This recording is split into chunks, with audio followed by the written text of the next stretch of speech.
Hi guys, मैं हूँ doctor सबा और आज हम एक पॉडकास्ट स्टार्ट कर रहे हैं जिसका नाम है फ्रंट सीट कन्फेशन। इसमें हम अलग अलग तरह के लोगों से मिलेंगे जो यूथ की प्रॉब्लम्स को आइडेंटिफाई करेंगे।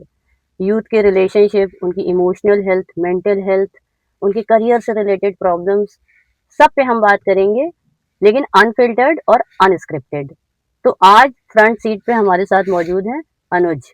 अनुज अपने आप को आइडेंटिफाई करते हैं MX, यानी कि ये ट्रांसजेंडर है। MX नॉन बाइनरी पर्सन भी होते हैं। अनुज जो है वो क्वीर कम्युनिटी को रिप्रेजेंट करते हैं। ये कानपुर में एक क्वीर कम्युनिटी कम्युनिटी है और उसके ये प्रेसिडेंट है। राइट। तो अनुज थोड़ा सा अपने बारे में बताइए, फिर हम बात करेंगे यूथ के बारे में। Okay, thank you so much कि ये अच्छी अपॉर्चुनिटी मुझे मिली है। मेरा नाम MX अनुज पांडे है, फाउंडर एंड डायरेक्टर कानपुर क्वी वेलफेयर फाउंडेशन। इसके अलावा डिस्ट्रिक्ट वेलफेयर ट्रांसजेंडर वेलफेयर समिति के मेंबर भी हैं। अनुज ये बताओ कि क्वीर कम्युनिटी के जो युवा हैं, हम्म, क्योंकि हम जेंजी की बात कर रहे हैं, राइट। जेंजी बहुत सारी प्रॉब्लम से इस टाइम डील कर रहे हैं और वो देखने में खुश लग रहे हैं, वो अपनी लाइफ के साथ जेल अप करने की कोशिश कर रहे हैं, लेकिन अंदर से मैंने ऐसा महसूस करा है कि वो खाली हैं। वो इधर उधर भाग रहे हैं और कहीं ना कहीं खुशियां ढूंढ रहे हैं। राइट। तो वो किसी भी कम्युनिटी को बिलोंग करते हो, चाहे वो स्ट्रेट हो या वो क्वीर कम्युनिटी के हो, मुझे लगता है कि सारी जेंजी की जो मेंटल प्रॉब्लम है वो सेम है। तो थोड़ा तुम मुझे ये बताओ कि क्वीर कम्युनिटी में एक्सेप्टेंस को लेके क्या प्रॉब्लम आती है। अगर हम बात करें आज की यूथ पॉपुलेशंस की और ख़ास तौर पर क्वीर कम्युनिटी की, तो कहीं न कहीं क्वीर कम्युनिटी जो है वो सबसे ज़्यादा लोनलीनेस फ़ील करती है, बहुत ज़्यादा अकेलापन। आप इवन आप मेरी बात अगर हम करें अपनी खुद की, तो मेरा आज भी एक भी फ्रेंड नहीं है। स्कूल टाइम से लेके इवन हम कॉलेज भी जाते हैं, डेली हम ना जाने कितने लोगों से डील करते हैं, बट मुझे ऐसे लोग नहीं मिल पाते हैं जिनसे हम अपनी प्रॉब्लम शेयर कर पाएँ। तो आज भी हम कई बार अपने आप को लोनलीनेस फ़ील करते हैं, बहुत अकेलापन कि मेरे फ्रेंड्स क्यों नहीं बनते हैं, या फ्रेंड्स बनते हैं तो वो मेरी फीलिंग्स को समझते क्यों नहीं है। तो होता ये है कि अब आप जैसे बीइंग अ क्वीर मेंबर, हम्म। अगर हम क्वीर कम्युनिटी की अगर बात करें और हम खुद भी ट्रांस कम्युनिटी से हैं, तो हम्म। हम हर कम्युनिटी के अपने अलग अलग इश्यूज है। तो ट्रांस कम्युनिटी की बात करें तो कहीं ना कहीं वो सोसाइटी प्रेशर है, फैमिली प्रेशर है, चाहे वो मैरिज का प्रेशर हो, कई बार होता है कि जॉब का प्रेशर होता है, कई बार होता है आपको मैरिज का प्रेशर होता है। और जब आपको जॉब का तो चलो प्रेशर है ही है, वो तो लाइवलीहुड है कि हमें काम करना है तभी हम अपना जीवन यापन कर पाएंगे। बट कहीं ना कहीं एक जो सेक्सुअलिटी को लेके आपको बार बार टारगेट किया जा रहा है, अरे आप तो हम्म। ट्रांसजेंडर हो, हिजड़ा हो, ये है वो है। तो बार बार आपको जब बुलिंग की जा रही है ना, तो वो थॉट्स आपके माइंड में आ रहे हैं, और माइंड्स में आ रहे हैं। कोई किसी ने बोला, अब कई लोग होते, कई बच्चे ऐसे होते हैं, ओवर थिंकर होते हैं, जैसे मैं हम्म। बहुत ओवर थिंकर हूँ। हम्म। अगर मुझे किसी ने एक बात भी अगर कुछ ऐसा बोला और मेरे दिल को चुभ गई, तो मेरा मन करता है कि छत से कूद जाओ, ये कैसे बोल दिया। मतलब एक पल को लगता है कि पैरों तले धरती खिसकी कि ऐसे कैसे कोई बोल सकता है। तो वो बार बार थॉट्स अपने मन से माइंड में क्रिएट होते नहीं, हैं। लेकिन जो हाँ। तुम कह रहे हो कोई कह देता है ट्रांसजेंडर, तो हम्म। ट्रांसजेंडर तो तुम अपने आप को नहीं आइडेंटिफाई नहीं, कर रहे हो ना। ट्रांसजेंडर तो कह दिया, हाँ। कोई दिक्कत नहीं है, बट कुछ ऐसे शब्द होते अच्छा, हैं जो कुछ। मैं नहीं बोल हाँ सकता हाँ, यहाँ कुछ पे। खराब शब्द कुछ कह ऐसे देते शब्द होते हैं जो हैं। बिल्कुल आपके सीने पे चुभ जाते हैं, एक पल को लगा कि धरती खिसक गई, मतलब राइट, राइट। कैसे बोल दिया इसने, बस मन कर रहा है कि हम्म। हम खुद मर जाएं या छत नहीं, से तो कूद जाए। हमारे हाँ। इस पॉडकास्ट का जो पर्पस है वो यही है कि थोड़ा लोगों में सेंसिटिविटी आए। राइट। आप चाहे किसी भी कम्युनिटी से बिलोंग करते हो, अगर आप इंसान हैं तो इंसान के प्रति आप सेंसिटिव रहें, राइट। इस तरह की बातें ना बोलें। लेकिन लोग बड़े ब्रूटल हो जाते हैं। तो मैं ये जानना चाहती हूँ कि तुमने जो क्वीर कम्युनिटी की जो प्रॉब्लम की एक्सेप्टेंस की जो हम बात कर रहे थे, फैमिली एक्सेप्टेंस के लिए क्या किया जाए? क्योंकि जब तक फैमिली एक्सेप्ट नहीं करती है, तब तक आप समाज से कितना भी लड़ लो, आप अंदर से सेटिस्फाई नहीं हो पाते हो। देखिए मैम, होता ही है कि फैमिली उतना एक तो पढ़ी लिखी नहीं होती कई बार फैमिली, मतलब पढ़ी लिखी क्या, जैसे थोड़ा अर्बन एरियाज की बात करें, हुँ। जो थोड़ा ग्रामीण एरिया में रह रहे हैं, रूरल सेमी अर्बन एरियाज में रह रहे हैं। तो अब क्या है कि कई बार एक एंगल आता है कि वो कौन सी कास्ट से बिलोंग कर रहे हैं, तो कास्ट फैक्टर भी बहुत मैटर करता है। एक पुरुषवादी सोच भी बहुत बहुत मैटर करती है, जैसे हम ब्राह्मण फैमिली से आते हुँ, हैं, हुँ, हुँ, तो एक हुँ। रहता है कि हाँ हमारा वर्चस्व है, दूसरे का बच्चा हो सकता है इस तरह का, बट हमारे घर में हाँ। नहीं अलाउ हो सकता है, हमारे घर में ट्रांस नहीं पैदा हो सकते हैं। तो वो नहीं समझते हैं मैम। अब जब कई बार होता है कि नहीं समझते हैं, बार बार ताना मारते हैं, तो ऐसे बच्चे ही जाके सुसाइड करते हैं। अच्छा, तुम्हें ऐसा लगता है कि कुछ समय बाद ये सिचुएशन बदलेगी और एक्सेप्टेंस, क्योंकि पहले के कंपैरिजन में अगर हम देखें 8-10 साल पहले के, तो आज के टाइम पे फिर भी एक्सेप्टेंस है, लोग रिकॉग्नाइज कर रहे हैं और बहुत सारे ऐसे समझदार लोग हैं जो इस चीज को एक्सेप्ट भी कर रहे हैं, आप लोग को नॉर्मली ले रहे हैं, ठीक है। तो आपको ऐसा लगता है कि कुछ समय बाद 8-10 साल बाद या 20 साल बाद ये और नॉर्मल हो जाएगा और ये इस तरह की जो तकलीफें तुमको या कम्युनिटी के और लोगों को सहनी पड़ रही हैं वो नहीं सहनी पड़ेंगी? हो सकता है ये नॉर्मल होगा, जैसे हमारे जैसे लोग यहाँ पे एनजीओ रन कर रहे हैं, काम कर रहे हैं, और जैसे आप पॉडकास्ट कर रही हैं, तो हो सकता है ये और लोग और फैमिली तक पहुंचेगा और लोग इसको देखेंगे, समझेंगे। तो आजकल क्या है, सबसे ज्यादा यूथ को और मेंटल हेल्थ स्ट्रेस बहुत ज्यादा है कि वो ओवर थिंक कर रहे हैं या बार बार उस बात को सोच रहे हैं। डिप्रेशन और एंजाइटी बहुत ज्यादा, ये सबके साथ है, मतलब सिर्फ आपकी कम्युनिटी के साथ नहीं है, ये युवाओं में है इस वक्त, राइट, कि वो ओवर थिंक करते हैं, किसी भी बात को लेके बैठ जाते हैं और ओवर थिंक वो ना करें इसके लिए वो अपने आप को कई सारी एक्टिविटीज में इंडल्ज कर देते हैं। जैसे आप देख रहे हो, जिम जा रहे हैं, पब जा रहे हैं, है ना, डिस्क जा रहे हैं, ये सब क्या कर रहे हैं, ये अपने आप को शोर में वो खो देना चाहते हैं, ऐसा मुझे लगता है। राइट। और जब वो अकेले बैठते हैं, अकेलेपन से वो घबराते हैं, जब अकेले बैठते हैं सारी थॉट उनके ऊपर हावी हो जाती है। Right ma'am. तो इसके लिए तुम्हें क्या लगता है, क्योंकि तुम भी जेंजी को आइडेंटिफाई करते हो, उन्हीं में से हो, क्या करना चाहिए युवाओं को? मैम युवाओं को यही कि लोगों से बात करनी चाहिए, और जो लोग देख रहे हैं ना फीलिंग्स को, क्योंकि कई बार क्या होता है कि लोग बात तो करते हैं बट आपके ट्रिगर पॉइंट होते हैं कि आप कैसे उनको डील कर रहे हो, कैसे बात कर रहे हो, मुझे कैसे बात, मतलब मुझे कैसे अपने आप को कंफर्टेबल फील कराना है। तो ये लोगों को बहुत ज्यादा समझने की जरूरत है और बहुत सेंसिटिव होने की जरूरत है कि लोग समझे कि आप, एक तो हम घर से प्रताड़ित नहीं है, सपोज मैं किसी व्यक्ति से मिला और उसने ऐसा कुछ किया या कुछ इस तरह की एक्टिविटी करी, तो मेरा एक तो दुख तो है ही है, और थोड़ा सामने वाला आके और दुख दे गया। हल्के करने की जगह पे मुझे, जहाँ पे एक सहानुभूति, एक चीजों को समझाना चाहिए, वहां पे और ज्यादा वो दुख पैदा करके चला गया। तो लोगों को ये समझना है कि कैसे उस टाइम पे डील करें, जब लोग मेंटल स्ट्रेस में है या प्रॉब्लम में है काफी ज्यादा, तो उनको कैसे डील करना है, कैसे उनसे बात करनी, कैसे उनको ट्रीट करना है।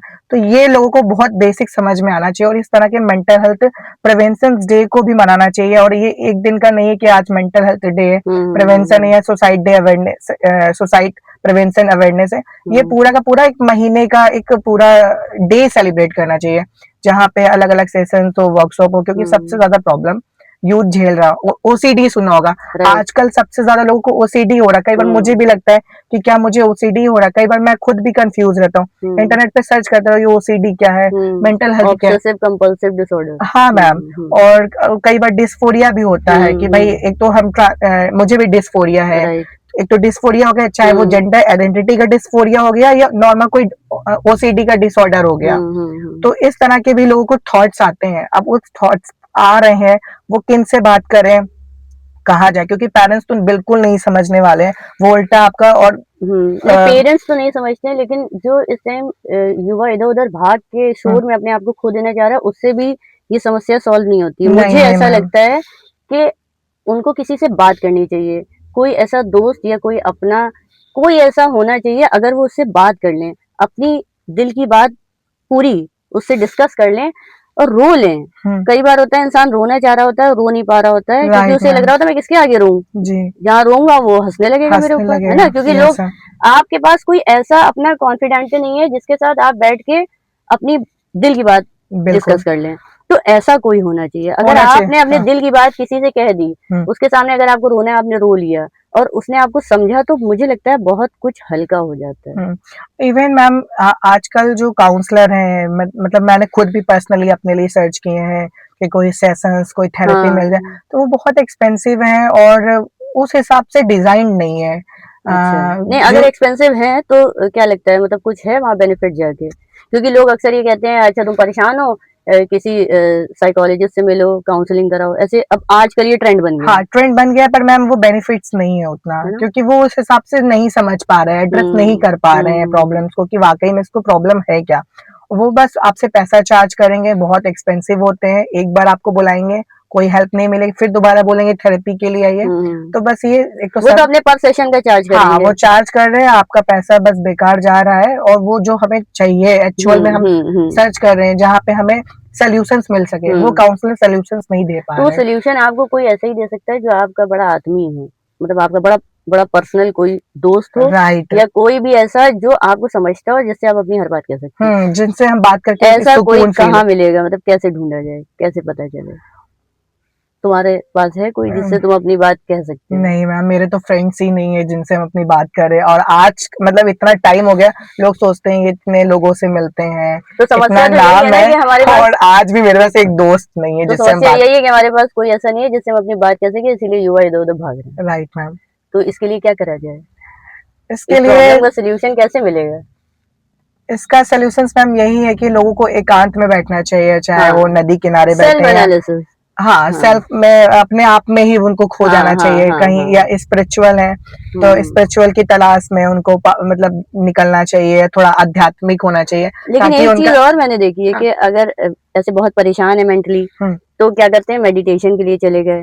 लेकिन जब अंदर से ही तुम्हें सुकून नहीं है, मेडिटेशन में क्या होता है, मेडिटेशन में आप बिल्कुल शांति में आपको ले आते हैं ताकि आपका मन और आत्मा सब शांत हो जाए। लेकिन जैसे ही आप शांत बैठेंगे, सब वो सारी आवाजें आपके दिमाग में गूंजने लगती हैं, तो मेडिटेशन भी नहीं हो पाता है ऐसे। तो क्या करा जाए? इसके लिए यही है कि मैम एकांत की तलाश में आपको जो गाने पसंद आ रहे हैं, जो आप मूवीज देखना चाहते हैं, वेब सीरीज देख रहे हो, जिनको लगता है आप उस वेब सीरीज से रिलेट कर रहे हो, देखनी चाहिए। हो सकता है वो वेब सीरीज देख के, वो गाना सुन के उनको रिलैक्स फील हो सकता है। तो कहीं ना कहीं इससे भी थोड़ा बहुत सुकून मिलता है। जैसे मुझे क्या होता है, जब मुझे लगता है कि नहीं बहुत ज्यादा स्ट्रेस है, तो हम मंदिर चले गए।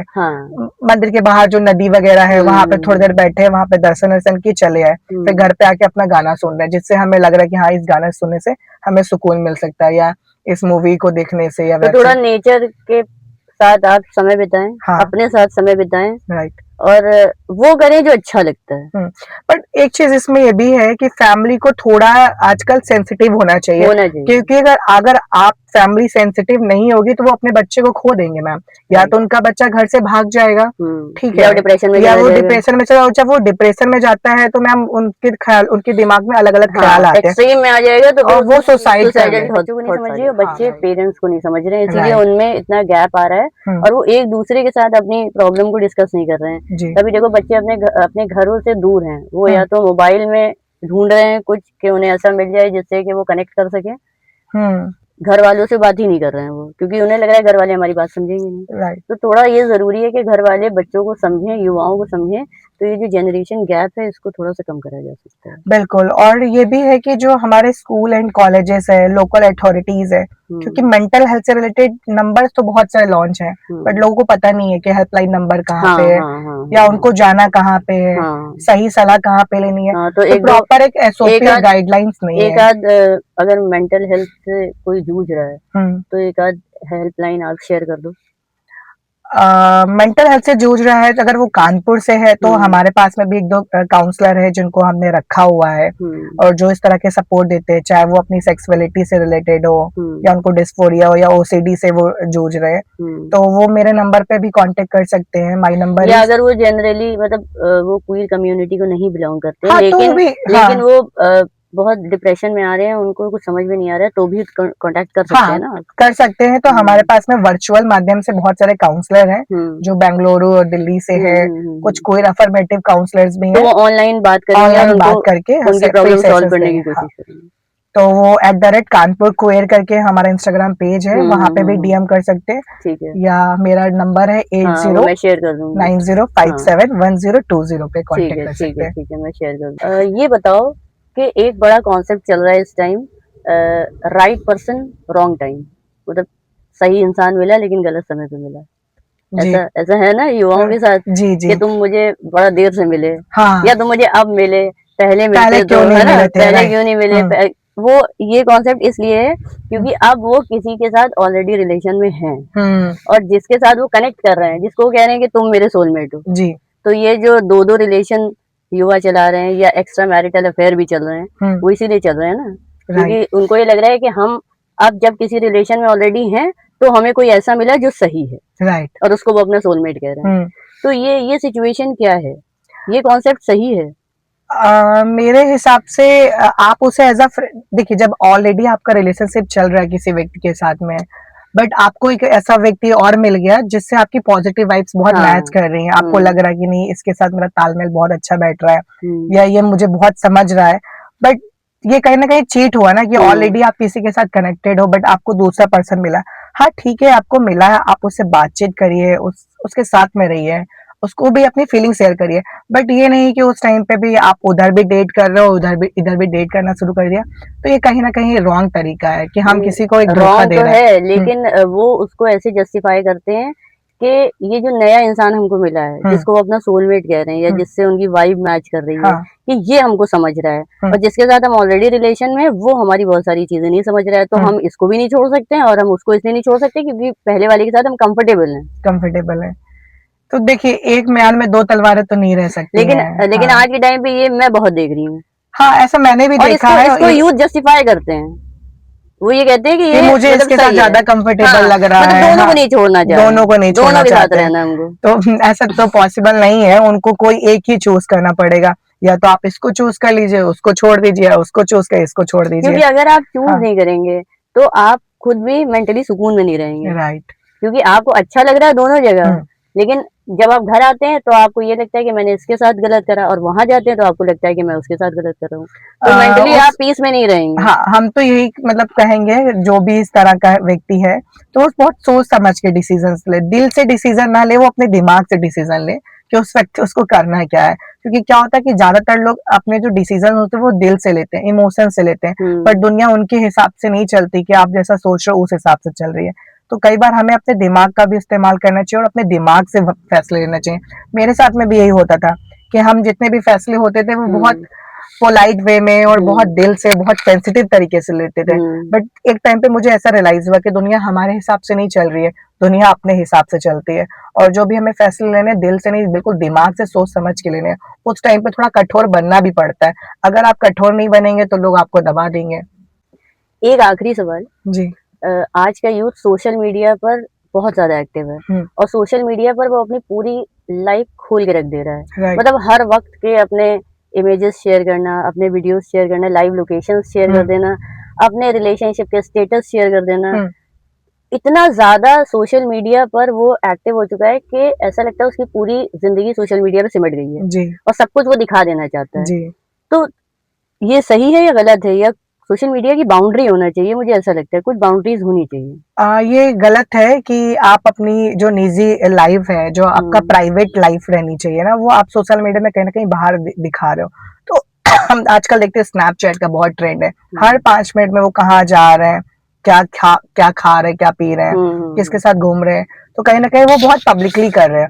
और जो लोग पब्लिकली देखिए, इसमें भी कहीं ना कहीं अमीर गरीब हाई क्लास एलिट क्लास बहुत मैटर करता है। जो एलिट क्लास के हैं उनके लिए तो वो कोई फर्क नहीं पड़ता है, कोई मैटर नहीं करता है, ठीक है, बट जो मिडिल क्लास फैमिली के लोग हैं, जो लो क्लास के लोग हैं, जो हाई क्लास इन्फ्लुएंस है, उनको देख के या सेलिब्रिटी को देख के वो फॉलो कर रहे हैं ये चीजें, तो उनकी लाइफ में कहीं ना कहीं प्रॉब्लम क्रिएट करेगा। प्रॉब्लम ऐसे क्रिएट करेगा कि आपने तो अपनी जो निजी लाइफ थी, जो प्राइवेट होनी चाहिए, तो वो आपने तो पब्लिकली कर दी, आपके साथ किन के अफेयर चल रहे हैं, कहाँ पे क्या हो रही, क्या चीजें हो रही है। तो इसका जो परिणाम है, लास्ट में जो आउटकम जो आने वाला है, वो रिजल्ट्स बहुत खराब होते हैं। इसका मिसयूज भी तो बहुत हो रहा है मिसयूज भी होता है, आपका डाटा भी लोग आपके बारे में सब कुछ पता है, अगर कोई आपको मैनिपुलेट करना चाहे या आपको ब्लैकमेल करना चाहे, तो उसके पास आपसे रिलेटेड बहुत कुछ डेटा है और आप बता रहे हैं कि इस वक्त आप कहाँ हैं या आप किसके साथ रिलेशन में, कौन कौन लोग आपके साथ हैं, तो आप सब कुछ अपना शेयर करे दे रहे हैं। हाँ, तो मेरे मिसयूज तो है, मिसयूज के अलावा मुझे लगता है इतना ज्यादा अपने बारे में गैरों को बता देने की क्या जरूरत है? आप जानो और आपका पार्टनर जाने, आप आज आपने क्या खाया है वो आपको पता है ना। आप दूसरे को दिखा के क्या जताना चाहते हैं? तो मेन प्रॉब्लम यही कि आप दूसरे को, आपको अटेंशन क्या है, आप क्यों ही डाल रहे हो पब्लिकली? मुझे ऐसा लगता है कि आज का युवा वैलिडेशन चाहता है, उसको लगता है कि हम कुछ भी कर रहे हैं उसमें हमको अगर तमाम लाइक्स मिल जाते हैं तो उसको ये लगने लगता है कि हाँ हमने जो करा है वो सही करा है। तो मुझे लाइक्स और मुझे लग रहा है ये सब के पीछे वो भाग रहे हैं। हाँ, लाइक कमेंट्स के पीछे भाग रहे हैं, और पता है बहुत सारी कंट्री सेंसिटिव है और इस टॉपिक पे लेके बहुत जगह पे अभी हाल ही में एक न्यूज भी पढ़ रहे थे, तो उन्होंने बच्चों के लिए और एक टाइम पीरियड बनाया। आजकल हम लोगों को देखते हैं, आप जब स्क्रीन पे जाओगे तो कितने घंटे आपने फोन इस्तेमाल किया, तो आपका बताता है। तो हम देखते हैं बहुत से लोग पूरा पूरा 24-24 घंटे उस पे दिखाता है, स्क्रीन टाइमर होता है कि कितने घंटे घंटे आप स्क्रीन में ऑनलाइन रहे। तो 24-24 घंटे जब दिखा रहा है कि आप 24 घंटे में पूरे के पूरे ही दिन या 22 घंटे स्क्रीन टाइमर ही आपका दिखा रहा है, तो इसका मतलब यह है कि आप कहीं ना कहीं सोशल मीडिया से बहुत ज्यादा जूझ रहे हो, और वो एक एडिक्शन भी है सोशल मीडिया। एडिक्शन तो है, और मुझे addictions लगता है कि हाँ, इतना ज्यादा सोशल मीडिया में जो घुसे रहते हैं वो बहुत अकेले भी होते हैं असल अकेले जिंदगी भी में। होते हैं। तभी वो सोशल मीडिया पे जाके अपने लिए वैलिडेशन ढूंढ रहे होते हैं, क्योंकि उनके आसपास लोग नहीं होते हैं, या अगर लोग होते हैं तो उन लोगों को युवा इग्नोर कर रहे हैं, इग्नोर वो कर उनके रहे साथ कनेक्ट होना नहीं चाहते। नहीं उनको लग होना रहा है चाहते। जो सोशल मीडिया पे है, जो नेट पे है, हम्म, वही हमारे हितैषी हैं और उन्हीं के साथ हम कनेक्ट होंगे। राइट राइट डेटिंग ऐप बहुत चल रही है इस वक्त, जी। टिंडर है, बम्बल भी है शायद, है ना? बम्बल भी है, राइट। और भी एप्स होंगी, मुझे आइडिया नहीं है, और मैं आज तक टिंडर पे या किसी डेटिंग ऐप पे मैं गई नहीं, जी, तो मुझे ज्यादा आइडिया नहीं है। लेकिन मैं देख रही हूँ कि आजकल लोग बहुत ज्यादा इसको यूज कर रहे हैं। राइट। एक चीज और मैंने नई देखी है कि पहले ये मैट्रिमोनियल साइट्स होती थी, शादी.com वगैरह, इस पे शादी के लिए लोग रजिस्टर करते थे, लेकिन आज के टाइम पे लोग इस पे भी रजिस्टर कर रहे हैं डेटिंग करने के लिए। राइट। वो उस पे हैशटैग डाल रहे हैं friend with benefit, friend with तो बेनिफिट। उससे ये क्लियर हो जाता है कि बंदा जो यहाँ पर आया है वो शादी करने नहीं आया है, नहीं आया, वो यहाँ पर आया है एक कैजुअल डेटिंग के लिए, हाँ, या वन नाइट स्टैंड के लिए। तो ये इतना ज्यादा कल्चर इंडिया में बढ़ रहा है कि लोग बिल्कुल, मुझे लग रहा है मॉरली करप्ट हो चुके हैं, कि बस उनको थोड़ी देर का प्लेजर चाहिए और किसी के भी साथ वो जुड़ने के लिए तैयार हैं। जी। तो थोड़ा डेटिंग ऐप के बारे में मुझे बताओ। देखिए, डेटिंग ऐप के बारे में बहुत सारे डेटिंग ऐप है हमारे इंडिया में चल रहे हैं जो बिल्कुल बैन नहीं है, और कहीं ना कहीं उस पे उनका डेटा भी लीक हो रहा है, क्योंकि आजकल हम देख रहे हैं। नहीं, 2-3 डेटिंग ऐप के पहले नाम बताओ। जैसे अगर हम गे डेटिंग ऐप्स की बात करें तो ग्राइंडर है, ब्लूड है, बम्बल आपने बताया, BLUED, हाँ, ब्लूड गे डेटिंग प्लेटफॉर्म है, हॉर्नेट है, अच्छा, ओके, और इसके अलावा प्लैनेट रोमियो है। ऑलराइट। तो बहुत तो सारे ये ऐप सेफ है? ये ऐप बिल्कुल सेफ नहीं है, क्योंकि ये कहीं ना कहीं आपका डेटा भी लीक कर रहे हैं जब आप वीडियो कॉल करते हैं। ठीक है। लोग डेटिंग ऐप में अकाउंट्स बनाए, वहाँ पे फीचर से वीडियो कॉलिंग का भी है। नहीं, डेटा तो चलो लीक सारी एप्लीकेशन एक तरह से कर रही हैं, लेकिन ये जो तुमने बताया डेटिंग ऐप गे कम्युनिटी या क्वीर कम्युनिटी के लिए, तो इसमें उनको जो लोग मिलते हैं वो सही मिलते हैं, या ऐसे कोई फ्रॉड मिलते हैं जो उनका मतलब शोषण करें? ज्यादातर डेटिंग ऐप पे लोग फ्रॉड हैं। आपको लोग उसको डाउनलोड करते हैं रिलेशनशिप के मकसद से, कुछ लोग, पर हम तो देखते 80% लोग तो हुकअप्स के लिए हैं, क्योंकि उनको फ्रेंड्स विद बेनिफिट की आपने बात करी, तो उनको फ्रेंड्स भी चाहिए और साथ में पैसा भी चाहिए और बेनिफिट्स भी चाहिए। तो आजकल क्या है, इजी मनी कमाने का बहुत अच्छा मतलब कॉन्सेप्ट है कि लोगों को जॉब नहीं करना है, लोग गए, लोगों के पास में क्वालिटी टाइम स्पेंड किया, बैठ के बातचीत कर रहे हैं, चाहे वो बात करने का प्लेजर समझ लीजिए या उनके साथ में हुकअप्स करने का, तो वो बदले में पैसा चार्ज करते हैं कि हमने आपको 2 घंटे समय दिया, तो मतलब escort service kind of. Escort service, हाँ, कह सकते हैं ये। तो तुम अपना कोई ऐसा रियल एक्सपीरियंस बताओ जिसमें तुमने कहा डेटिंग ऐप तुम यूज करते हो, तो कौन सी डेटिंग ऐप यूज करी, और कोई अपना एक एक्सपीरियंस बताओ कि किससे मिले और क्या हुआ। जैसे मेरा एक एक्सपीरियंस है, मैंने 2017 में ग्राइंडर ऐप इंस्टॉल किया था। तो ग्राइंडर ऐप के थ्रू मुझे बहुत सारे लोग मिले, बट वहाँ पे मेरा जो मकसद था, मुझे एक फ्रेंड ढूंढना था कि कोई ऐसा फ्रेंड्स मिल जाए जिससे हम अपनी बात शेयर कर सके। तो 2017 में उतने ज्यादा लोग हमें डेटिंग ऐप पे नहीं दिखते थे, तो 10 किलोमीटर 12-15 दिखते थे, क्योंकि हम थोड़ा आउट एरिया से। तो मैंने जब इंस्टॉल किया तो मेरी फ्रेंड से बात हुई, तो मुझे इवन हमारे जो को फाउंडर है एहसान अंसारी जी, वो मुझे ग्राइंडर ऐप से ही मिले। तो तुम्हें तो लॉन्ग टर्म रिलेशन के लिए मिल गया। जी हाँ, तो वो मुझे ग्राइंडर ऐप से ही मिले, ऐसे शख्स हैं। तो ऐसा नहीं कि डेटिंग ऐप खराब है, अब देखो मुझे ही मिला, और आज हो गया, हमने 2017 में मिले थे और 2025 चल रहा है, तो तुम्हें सही मिला। हाँ, सही व्यक्ति मिले, और हमने उनके साथ मिलकर अपना एक ऑर्गेनाइजेशन भी रन कर रहे हैं, और कभी कोई ये भी नहीं है कि कोई मलाल रहा हो हिंदू मुस्लिम और ये सब चीजें, कभी नहीं, कुछ नहीं चीजें। तो अभी भी हम यूज करते हैं कभी कभी टाइम पास के लिए, क्योंकि हम एक एनजीओ भी रन करते हैं, तो हम मोबिलाइज करते हैं ताकि कम्युनिटी को ऑर्गेनाइजेशन के बारे में बता पाए।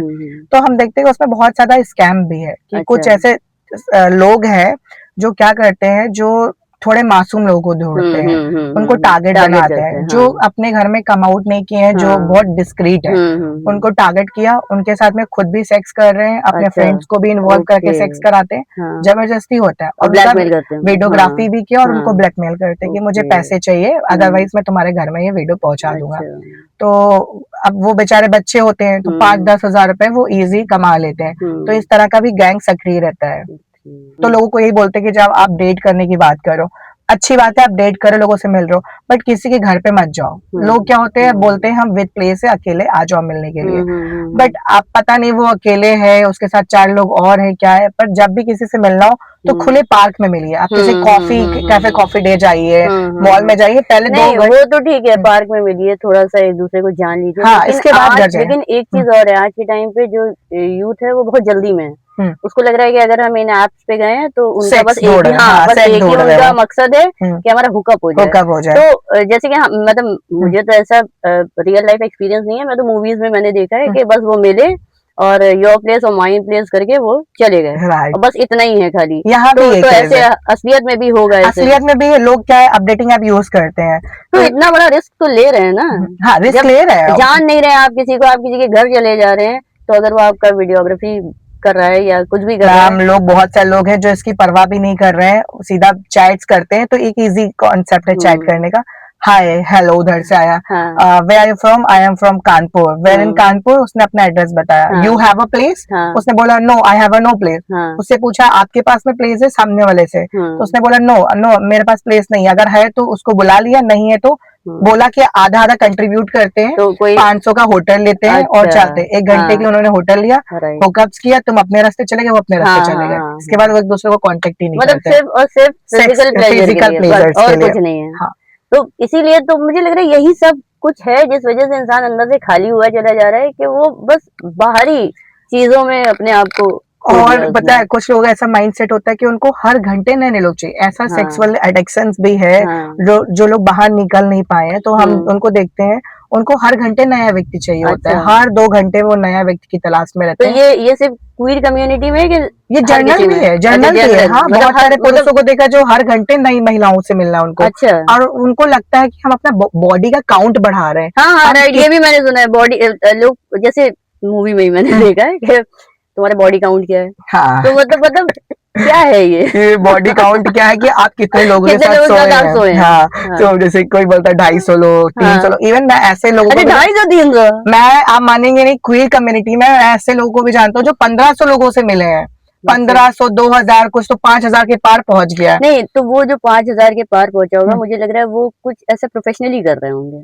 प्रोफेशनली नहीं सेक्सुअल प्लेजर्स के लिए, अपने लोगों के साथ। हाँ, तो तुम्हें क्या लगता है ये सब करके युवा कहाँ जा रहा है? कहीं ना कहीं मैम वो अपनी जिंदगी से ही खिलवाड़ कर रहे हैं। तुम्हें ये लगता है ना कि इतने लोगों के साथ फिजिकली इंटीमेट होने से बेहतर है कि कोई एक ऐसा हो जिसके साथ आपकी ट्यूनिंग भी तो मैच करे, तब तो आप उसके साथ फिजिकली, वो कहते हैं कि हम अभी एक्सप्लोर कर रहे हैं और समथिंग न्यू के लोगों के साथ, तो ये एक्सप्लोरेशन में ही तो वो एक जगह नहीं रुक रहा है, और इसका साइड इफेक्ट ये भी है, इतना एक्सप्लोर कर लेंगे तो रुकेंगे कहाँ? और दूसरा साइड इफेक्ट ये है कि आप मल्टीपल पार्टनर्स के साथ सेक्स कर रहे हो, तो HIV एड्स और STI हो रहा है, और आप मानेंगे नहीं, हम खुद ही HIV पे काम करते हैं, 17 साल के बच्चे HIV पॉजिटिव आ रहे हैं, मतलब हमें मतलब शॉक्ड हो जाते हैं कि यार 17 साल का व्यक्ति जो 10th क्लास में है या 11th में, वो HIV पॉजिटिव कैसे हो गया? तो ये ऐसे ही हुआ, फिजिकली इंटीमेट, और ये बच्चों के पास, तो इसमें तुम्हें क्या लगता है, मतलब ये छोटे बच्चे जो तुम बता रहे हो, 17-18 साल के, जो HIV पॉजिटिव हो जाते हैं या जिनको सेक्सुअली ट्रांसमिटेड डिजीज हो जाता है, वो तुम्हारे अकॉर्डिंग इसलिए हो रहा है क्योंकि वो मल्टीपल पार्टनर्स के साथ इंटीमेट हो रहे हैं फिजिकली। तो ये छोटे हैं, ये तो अभी बालिग भी नहीं हुए, राइट। तो तुम्हें क्या लगता है कि इनको तो सलाह की जरूरत है कि इनको अभी इतना एक्सप्लोर करने की जरूरत नहीं है? मैम ये लोग क्या है, बच्चे लोग चोरी छिपे मिलते हैं, और दूसरी चीज ये है कि ये चोरी छिपे तो मिलते ही, इनके पास फोन है, कोचिंग के बहाने जा रहे हैं, मम्मी मुझे कोचिंग जाना है, कोचिंग के बहाने वो डेट कर रहे हैं, ठीक है, मम्मी मुझे कॉपी किताबें लेने जा रहे हो, उतनी देर में बगल वाले घर पे जाके डेट करके आ गए। तो दूसरा उनका ये फायदा है कि वो पैसे भी अर्न कर रहे हैं, राइट। और जिनके घर से पॉकेट मनी नहीं मिलती, कुछ भी नहीं मिलता, वो 500 1000 रुपए के लालच में इस तरह का लेकिन ये काम कर रहे गलत हैं। है ना, ये वो गलत अपनी है, जिंदगी के साथ, अपने जिस्म के साथ खेल रहे हैं। खेल रहे हैं, बिल्कुल। तो इस पे क्या सलाह देना चाहोगे? ये नई नई मैम, जनरेशन, ये 17-18 साल के छोटे लड़के हैं या हम्म, लड़कियां हैं, इनको क्या सलाह देना चाहोगे? मैम इनको यही सलाह देना चाहेंगे कि भाई ठीक है, हम मानते हैं कि सेक्स करना बुरी बात नहीं है, आपका बॉडी का नीड है, बट आप एक पार्टनर चूज करिए ना, आप उसके साथ कमिटेड रहिए। बट जो पैसों के लालच में आप चंद रुपयों के लिए हम्म। इधर उधर जा रहे हैं, इससे ये भी है कि कहीं ना कहीं HIV एड्स से वो इफेक्ट हो रहे हैं, हेल्थ इश्यूज में उनके इफेक्ट हो रहे हैं, और जहाँ पे उनके पढ़ने लिखने की उम्र है, राइट। और वो बहुत इफेक्ट अभी हो रहा है। करियर बनाने की उम्र है, अभी पहले अपने करियर पे फोकस कर ले, अपना करियर बना ले पढ़ लिख के, जी, उसके बाद एक प्रॉपर जेन्युइन पार्टनर ढूंढ के हाँ, फिर उसके साथ आप अपनी भले ही पूरी लाइफ ना स्पेंड करें, जब तक आप की ट्यूनिंग है आप तब तक करिए, क्योंकि आज के बिल्कुल। टाइम पे हम ये नहीं कह सकते हैं कि अपनी लाइफ स्पेंड करो, क्योंकि ये कॉन्सेप्ट आज के टाइम पे पुराना होता चला जा रहा है, क्योंकि और लोग तभी मैम तक एक दूसरे के साथ टिक रहे हैं जब तक उनकी एक दूसरे से वाइब मैच हो रही है। एक और कॉन्सेप्ट चलता है शुगर डैडी का, आपने सुना होगा। अरे शुगर डैडी शुगर मॉमी भी शुगर है। मॉम भी है, शुगर डैडी भी है। तो होता क्या है कि अब देखिए, लालच बुरी बला। अब शुगर डैडी हैं, कुछ ऐसे व्यापारी हैं या हाँ, वो बिजनेसमैन उम्र टाइप में बड़े हैं के, और उम्र उनके में पास बड़े, पैसा है। पैसा है, अब उनको चाहिए नए एज के लोग, हाँ, टीनेजर्स चाहिए। वो लड़कियों लड़कियों और लड़के दोनों में ये है। दोनों में भी है, हाँ, वो लड़कियां भी ढूंढते, टीनेजर्स हाँ, चाहिए जो बिल्कुल वर्जिन हो, हाँ, या लड़के भी वो हो, उनके पूरे खर्चे पूरे करेंगे। पूरा खर्चा उठाते हैं। तो अब लड़कों को क्या है कि अब भाई घर के टाइम में पॉकेट मनी 100 रुपए मिल रही हो, जहां वो उनको 1 घंटे में 1000 रुपए मिल रहे हैं, हाँ, और हाँ। कुछ भी नहीं मेहनत करनी पड़ रही है, बस जाके सेक्सुअली प्लेजर्स देना है वो उनकी उनको, सारी जरूरतें भी पूरी कर रहे जरूरतें हैं, भी सारे पूरी शौक कर। पूरे कर रहे तो हैं ये उनके। शुगर डैडी का जब से कॉन्सेप्ट आया है ना, तब से बहुत से लोग शुगर डैडी ढूंढते हैं, और इस तरह के बच्चे भी फिराक में रहते हैं। हाँ, अच्छा, जो ओके, बच्चे हैं, अच्छा, हम मिलते हैं, हम लोगों से हाँ, बात करते हैं, हाँ, तो वो मुझसे खुद बोलते हैं, कई लोग, अच्छा, उनको कि पता कोई नहीं है तुम्हारी नजर हाँ, में? कोई हो ऐसा अमीर हो जो अंकल टाइप के हो, जो हमें पैसे दे सके, मेरी हेल्प कर सके, मैं घर से बहुत गरीब हूँ और अच्छा, मुझे हेल्प की नीड है, मेरी कॉलेज की फीस पे कर दे। तो लोग भी इस तरह का शिकार ढूंढ रहे हैं मार्केट में। अंकल जो है शुगर डैडीज है, वो भी अपने लिए ढूंढ रहे हैं कि उनको मिल जाए कोई, और जो बच्चे हैं वो भी ढूंढ रहे हैं। अब शुगर मम्मीज का है। शुगर मॉमीज का है। हाँ, अब हाँ, इसमें क्या है, जो लड़के, जो जवान लड़के हैं, वो ये देख रहे हैं कि कोई ऐसी महिला मिल जाए जो सेटल्ड है और भले ही उम्र में और बड़ी जिनके है। हस्बैंड बाहर हाँ, रहते हैं, हाँ, तो आर्मी वो या हमारी उसमें, सारी जरूरतें पूरी जरूरतें करेंगी। पूरी करे। तो ये दिल्ली वगैरह में तो कल्चर था ही, हाँ, लेकिन और छोटे अभी शहरों में भी आ छोटे गया। शहरों में भी अब हाँ, कानपुर भी मेट्रो सिटी हो गया। तो हाँ, यहाँ पे भी बहुत सारे मेरे फ्रेंड्स हैं अच्छा, जो बहुत सारी शुगर मॉम्स के पास में है, वो अच्छा, बोलते कानपुर हैं, में भी। कानपुर में भी है कि मुझे अच्छा, मॉम्स ने आज 5000 रुपए की जैकेट, अभी सर्दी का टाइम है, कल ही मेरी बात हो रही थी एक से, अच्छा। हाँ, फोन पे बात हुई, तो उसने बोला कि मुझे मॉम ने 5000 रुपए की जैकेट दिलाई लेदर की। मॉम ने? अच्छा, ओके। मतलब जब मेरी बात होती तो वो मॉम बोलते हैं, वैसे वहां पे नहीं बोलते, वहां पे वो नाम लेके बोलते हाँ, हैं। जाहिर सी तो बात मुझे है। पता है कि हाँ, वो शुगर मम्मीज लवर है। तो अच्छा, ये भी है, ये भी होता है कि आपकी चॉइसेस भी बन जाती हैं। आपने स्टार्टिंग में जिसके साथ आप सेक्सुअली मिल लिए, तो आपकी चॉइसेस बन गई। तो हाँ, आप उनको बोलो कि कोई दूसरे के साथ डेट करने जाए ना, हाँ। तो वो नहीं जाते, अब उनको वही उनको पसंद है। मम्मीज ही पसंद अब आते, उनको बड़े शुगर ही मॉम पसंद आ रहे हैं। बड़े ही हाँ, पसंद आ रहे हैं। क्योंकि उनकी जरूरत भी पूरी कर रहे हैं। जरूरत भी पूरी करे, पैसे भी मिल रहे हैं, और उनको कोई दिक्कत भी नहीं हो रही है। मतलब कहाँ जा रही सोसाइटी?